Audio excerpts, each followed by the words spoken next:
Hey everyone, John here, your host on the Prepared Mind channel. Here's to Friday, and you're watching this Saturday. What a week. Don't make hot toddies with Jack Daniels. Not quite right. Yes, it's true. I'm out of the proper scotch for my hot toddies. Talk about shit hitting the fan.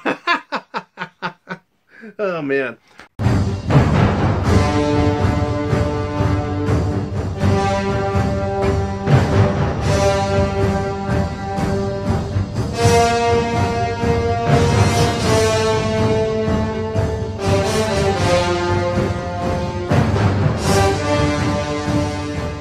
Okay, so this week, are we closer to shit hitting the fan, or are we further away?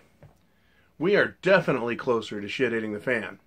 Figured I'm going to drop this Saturday on the public YouTube and Patreon. Next Saturday, I'm planning on doing a live weekend update, weekend wrap-up, as well as doing an answering of Q&A questions over on Patreon. I guess I'll have to do another independent weekly wrap-up for here on YouTube as well. But, or maybe we'll go live on everything. Shit, maybe we'll do a grand opening live for everything. Jolene, make a note of that. And speaking of that, I think everyone should give Jolene a big round of applause because she's done a fantastic job. She tolerates my idiosyncrasies and gets all the work done in the background that nobody else sees. And probably a lot of you appreciate, but I certainly appreciate it. Top of the news. Many channels are leaving YouTube, and they're heading over to different outlets, whether it's Patreon or what's that other one out there? Shit, I can't remember what it's called. But there's BitChute. No, BitChute died. There's Minds. There's a bunch of them. Anyways, I don't particularly care. That's funny. Okay, my son just let me know that one guy left YouTube, and he had a gun channel. He went over to Pornhub. Apparently everyone lost their shit. So people are scattering to the wind. Canadian Prepper has done what I've done, and apparently he's starting his own website as well as some other things. So I think Canadian Prepper is a heck of a good guy. Very knowledgeable, interesting, has great perspectives, and he does great gear reviews. And speaking of that, I'll be doing more gear reviews soon. One of the things I got is mosquito-proof clothing. You know, I often think if you're wearing a good set of jeans or a good shirt or something, you ought to be protected against those little parasitic, vampirical bastards. But they always seem to bite through my clothes. So there's a clothing manufacturer or distributor that got a hold of us, sent me some items, right? And he sent them pronto. He's like, hey, test this stuff. And it got to my place, and I'm like, well, wait a minute. You know, a little head scratching. It's kind of cold for mosquitoes here. As soon as we get mosquitoes out, I'm gonna go put myself out there for posterity and test this equipment and give it the John stamp of approval. And I like doing that. I like having all those products at the preparedmind.club where either I've tested them myself, handled them, or someone that I know and trust has bought it and said, John, you aren't gonna believe how good this is. Lots of that stuff over there. Get prepared. Get your food, water, shelter, clothing, medicine, means of self-defense. Get your plan together. Now, what has happened this week? I was expecting more bams and booms and pows, as Q said, but maybe some things happened behind the scenes. One of the big ones that happened was McMasterson being fired. I think that was just dynamite. I didn't like that guy. I didn't like his history. And he's now been exposed, and this is one of the things I like about Trump, is he will bring someone, bring him in close, and then fire him. You've now officially been fired by the President of the United States. And all the dirt on him is out there. This dude is a Soros, Uranium One, co-conspirator, or maybe we should identify him as a participant, a knowing participant in that. Right? If I was standing in an office and they said, okay, everyone shut the door. We're gonna illegally give 20% of the United States of America's uranium stock to the Russians, I'd be like, hey, time out. I'm not going to be part of this shit. Right? And leave. Right? You don't participate in treason and then just stand around. It's cool, whatever, guys. Glad I'm part of the club. Yippee skip. So, McMasterson out. Now, John Bolton in. I heard someone try and they did a fine job of apologizing. That is, explaining some of the positive qualities for John Bolton. Personally, I don't like the guy either. He could be another example of Trump keeping his friends close and his enemies closer, and he wants John Bolton on board, learn what he knows, make him prove that he's not loyal, and then fire his ass. Or we'll find out if John Bolton isn't a neocon. We'll find out. But from the first time I heard his name, neocon, ultimate, right? That's the feeling I've always got from that guy. War hawk, neocon, right? Establishment mouthpiece for the Republicans. But, some interesting things have been happening lately. And I want to share that with you. This is very fascinating. It used to be that the Republicans seemed to be more of the war hawks, or the let's go to war at the drop of a hat type of guys. Right? They were acting like the neo-social fascists. Big government, big war, big military-industrial complex. And then the Democrats would be on the social fascist side, where they want lots of entitlements, lots of high taxes, let's destroy the middle class and the family. But now it appears that you're either on the side of good or bad, and it doesn't matter if you're Republican or Democrat. If you're a fascist, you're a fascist. Social fascist, that is. That's really close to communism. Just the big difference is, rather than stealing the money from the people and keeping it for the government, they steal it and then they give it to corporations. And the corporations sponsor all of their bullshit. It's not like it would be a logical fallacy to say, well, those are your choices, John. You get social fascism or you get social communism. Take your pick. I'd be like, that's not the only two choices. How about the choice that's called freedom? How about the choice that's called constitutional republic? I don't even want to hear the term capitalism. I don't think capitalism is in the Declaration of Independence. But the term and word and concept of freedom is. All right, next step. Bam, McMasterson, you're out of here. Right, what is that showing us?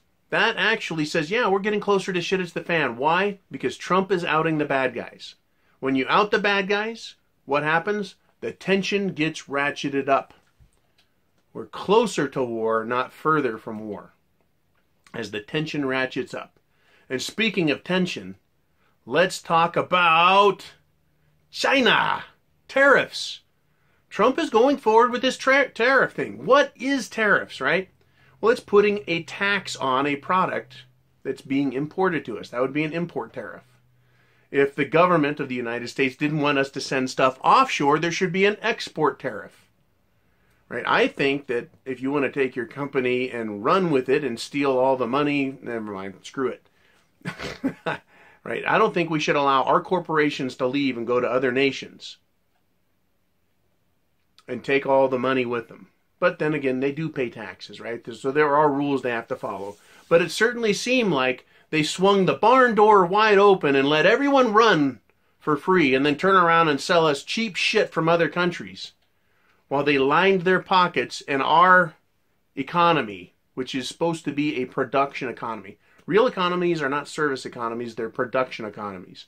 From mining and farming to food manufacturing, processing, and engineering, improvement added to products that are produced on a manufacturing line, hard things, whether we're talking about Caterpillar tractors or washing machines, microwaves, televisions, production.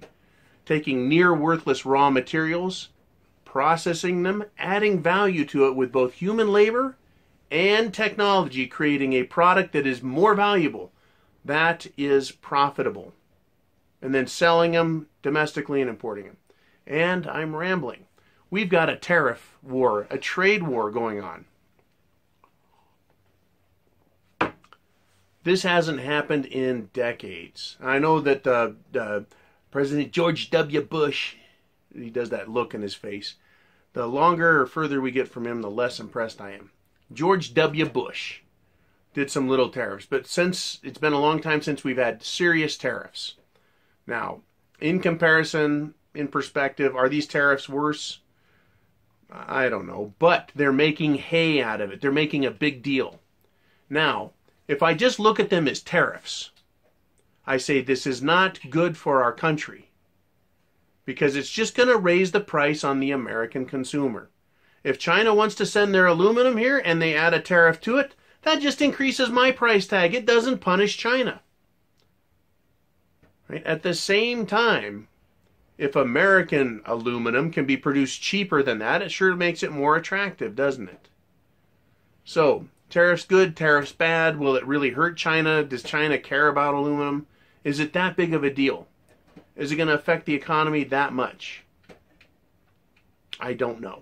I don't think it really does. If you want to raise the cost of a can of soda from 99 cents to 99.2 cents, who gives a fuck? Right? I care about how much money my federal government is spending and blowing and wasting. There's some fucking money that needs to be trimmed back. I am pissed off that the Congress has passed this incredible, and once again, omnibus spending bill that is enormous, and the president signed off on it. Where's the fucking strategy in that? He didn't even, as far as I'm concerned, make enough of an objection to government spending increases. But, you know, here's where I'm going to say, look, maybe President Trump has a rope-a-dope, I'm 3 steps ahead of you guys program. So far, he's standing firm on his promises. Is he draining the swamp? Yes. Is it a big swamp that's going to take a long fucking time to drain? Yes. He's serious about the border wall, another campaign promise. He's been good about his campaign promises, and I'm not saying he's the perfect president, but he certainly takes what I like to call, I'm thinking of the exact word here, an unorthodox approach to dealing with matters political.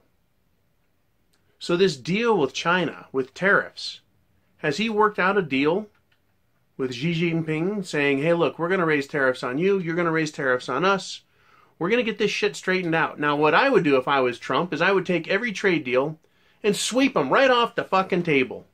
And go, look, we're going to start fresh because the United States is getting ass fucked. Pardon my French. Children, leave the room. We're getting screwed over. We're getting buggered, as our British and Aussie friends would say. We're getting buggered big time because of our trade deficit. We send more money, more of our wealth. Or if you want to look at money in the Federal Reserve notes as debt, we're sending our debt overseas. Right? We're sending our notes overseas, our bills, our money, our wealth.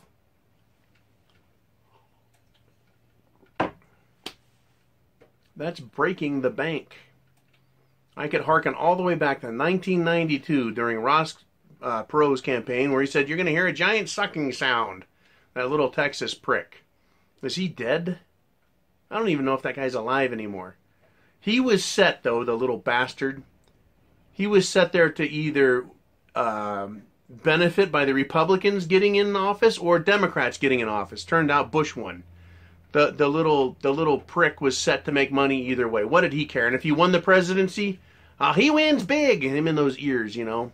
Little shit. And I'm rambling. So, the tariffs. Is this a rope-a-dope? Are we getting screwed over? Do we trust Trump? Or do we sit back and watch? Any way you look at it, it doesn't matter whether you're happy with him or mad at him or somewhere in the middle. We don't have a fucking choice. We're just the people. We're just little people. We voted Trump in. Thank God he won. Because the alternative, Hillary, Rodham, Clinton, God, the Wicked Witch, of all wicked witches, the world's biggest cock-hating feminist, the biggest social fascist, And she is. Don't kid yourself. You know, I pick on the communists a lot because these little kids coming out of high school and out of college that think they're communists, they think that the Democrat Party are communists. They're not. They're fascists. But they let these kids think that communism's the way to go. They're social fascists. It's about big business. For example, Bill Clinton gets $500,000 for a single speaking engagement. Did he turn around and donate that money to the people? Did the government tax him, right? The Politburo, and take his money? No. No, he took the money and put it in his Clinton Foundation, right? He hides the money in his corporation. It's about the wealthy, the elites getting wealthy on the backs of you and me. Are we closer to shit hitting the fan because of the tariffs? The answer is yes. If the tariffs are real and they're meant to punish our trading partners, that ratchets up tension. If we look to history as our guide, and history has been one hell of a guide for a long time, basically as long as history goes back, tariffs hurt individual nations. The nations that don't participate tend to do the best. But the nations that participate in big tariff wars, they get hurt on both sides. Additionally, economic and trade wars can result in physical wars. Right now there is we're in a conundrum, right? All nations need resources. The cheaper the resource you get, as in raw materials, the cheaper it is you can manufacture finished products and make a larger profit. On those larger profits, government make more taxes. So let's take a look at what goes on in a trade war, or why we have to engage in one. The reason we have to engage in a trade war is because nations are becoming financially desperate. We're getting closer to shit hitting the fan. If you want to take the system, Mr. Trump, Mr. President Trump, and change the current socio-economic political system from neo-fascism back over to capitalism under a constitutional republic, that is a big change. That could result in a war, a physical war as well as a trade war, because we're changing a system that is not just the United States, but rather it's global in its nature and scope. That is going to raise economic tensions. That's if it's a real trade war. If it's a feigned one or a faux trade war that really has no serious economic implications, but it's designed to raise awareness to the economic inequalities, imbalances, and problems that are inherent in the American system, which has been neo-fascist for many years, many decades in fact, then it can cause tensions that could accidentally erupt into a real war, especially if we have a false flag event, much like the Archduke Ferdinand, who was killed in World War I. There was a battle. Countries were desperate for cheap resources. Imperialism was on the rise. Back then, was it fascism? Yes, it was. Yes, it was. Even back in the 19-teens, we were dealing with fascism on a variety of scales. Just to make my point even more clear, the fascists in Germany in the 1920s and 30s were financially supported by the Union Bank in New York City, which was run by Prescott Bush, father of George H.W. Bush, father of George W. Bush. These same people have been in power, and many other families besides, both on the political side and the business side and the bureaucrat side, meaning CIA, right, State Department,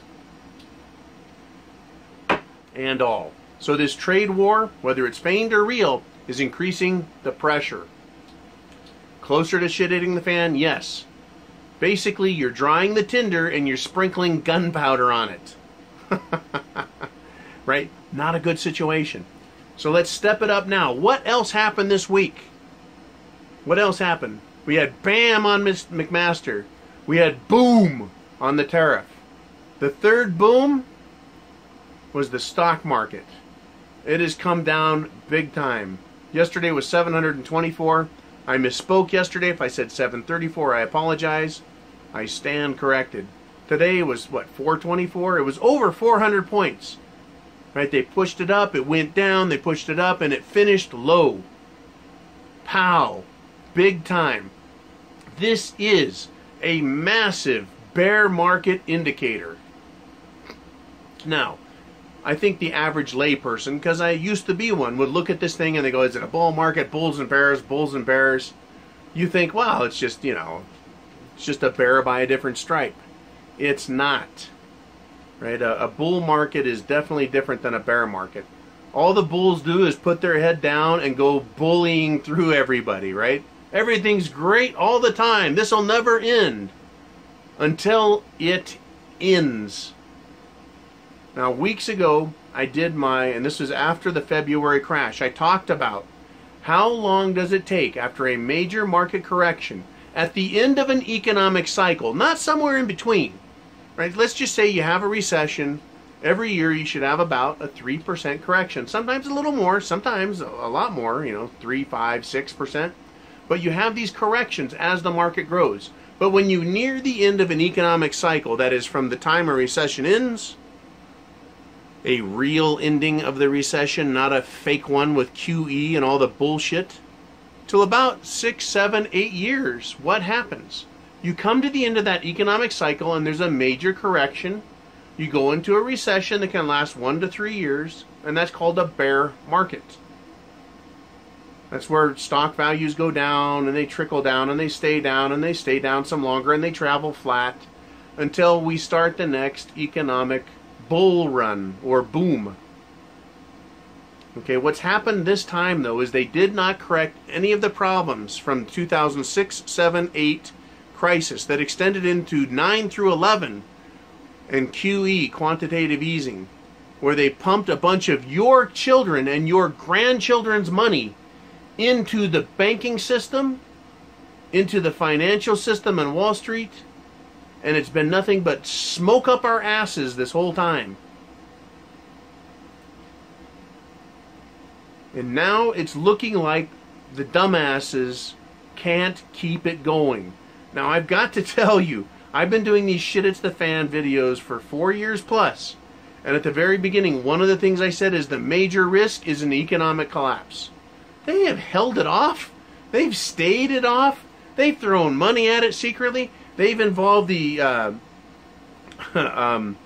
what is it? The ESF, right? They brought money to bear into the system to keep this thing floated, right? They're blowing up the dollar and keeping it inflated while they have to drop back and blow up the Dow and then drop back and then push the bonds up. What I said the other day is, if they're going to raise the prime rate, the Federal Reserve percentage rate that you see when you go to buy a car or a house or get a credit card, they're going to raise that 0.25. Don't you think everything across the board goes up 0.25? In the old days, it did. In the old days, that's how shit worked. You're like, ah, man, the Fed raised the prime rate. That means everything is going to go up, whatever that rate was, and then some. If they went up 0.25, then what you and I pay goes up 0.25 plus another 0.1 to 0.25. Right, so you're, instead of paying 0.25% more, you're going to pay even more. The banks, of course, make money on you and I. Funny how that works.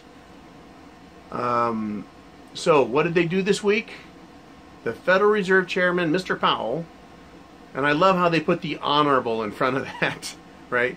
As if he was dishonorable, we better know about it before he gets that job. Anyways, 0.25 up. What happens on the 10-year bond? It goes down 0.10. It fucking goes down. Completely counterintuitive to all history, rationale, good common sense, economic rules. Holy shit. Right? They're making it, and what kills me is they're making it, in order to do that, they make it even less attractive to buy treasury bills, because you're getting an even lower percentage rate return on investment for investing in a government, the United States government, as you would if you go elsewhere. Inflation's going up. Interest rates are going up. All of a sudden, the Federal Reserve expects people to buy their notes, treasury bond notes, at an even greater discount on the return on investment? That's not a good discount. It's a negative discount. What the fuck is going on? Closer to shit it's the fan? Yes, because this makes no sense at all. They raised the Fed prime rate 0.25. It should have gone up 0.1 yesterday, and it should have gone up 0.1 today or more, so that there's an equilibrium. See, this is the problem with QE, with the TARP money, with QE, is there needs to be an equilibrium. Instead, it's the poor guy, the rich guy, common everyday Joes like you and me, we get buggered. We get fucked, right? And the rich people and the banking system, they get richer off this system. How does that work? As we get further out of equilibrium, it's like taking a rubber band and stretching it. The more we stretch that rubber band, the greater the tension on the system. The greater the tension on the system, the more you and I can expect backlash or whiplash when that tension's released. It's like winding a spring really tight and letting it go. You back off. You're like, hey, rubber band, the more you stretch it, you back off. Hey, guess what's going to happen? When the tension comes, when the system breaks, it's going to cause more havoc than ever before. And don't listen to me. I'm just a crazy guy who wears Hawaiian shirts from time to time. I'm nobody. I'm just a general contractor. I'm just a facility manager. I'm just some 48-year-old guy that looks like this. Who am I? Right? Who am I? Who are you? We're nobody. But we can definitely see what's going on. Get prepared. You and I can't make a difference. But I do hope everyone did write, call, email, text, and I can't make that joke. Send information to your congressmen and your senators, right, to try and get them to pass good laws and to stand up against, for God's sake, this ridiculous gun control shit. Now, lawmakers are meeting with teenagers to talk about gun control. They should fucking turn them over their knee and spank them and tell them to go get some real life fucking experience, learn the Constitution, get a fucking job for a while, and deal with real life before you come back. You're lucky, right? You're lucky that the government, as it wants to talk about raising the gun age to 21 for buying a long rifle or shotgun, raise the voting age to 25. Come back and talk to me, you little communist pricks, when you have some real life experience, and we'll start talking. Right? So they want gun control? They can suck it. I want my rights. They are more important than your fears, you bunch of little cowardly commies. Now, guess I jumped off that horse and onto a soapbox. We're closer to shit hitting the fan than ever. We're on the verge of an economic collapse. And it's going to happen anywhere from now, because we're at that 6-week period. We're past it. Where in 1929 it popped, in 1987 it popped.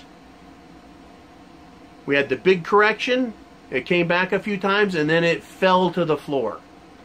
Anywhere between 6 weeks and 6 months, you have time to get prepared for shit hitting the fan. This is not fear porn. This is do your fucking history. All I can do is share my opinion. You get to decide, am I right or am I wrong? And what are you going to do about it? Welcome to the Prepared Mind channel. Chance favors the prepared mind is yours. Semper Fi to you all. God bless America. We need it at this point. I'll talk to you again soon.